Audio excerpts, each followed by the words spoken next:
গতকাল ছিল বাবা মার শুভ বিবাহ বার্ষিকী। দেখতে দেখতে 28টা বছর ঠিক পার করে ফেলল।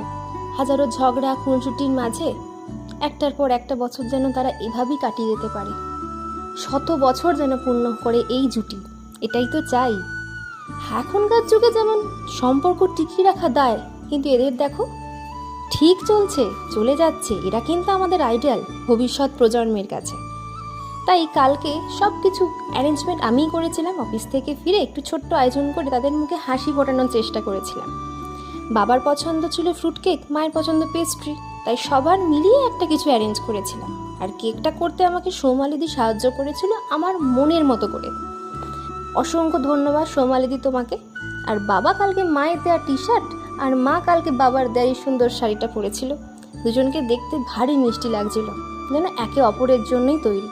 ভালো থেকো তোমরা।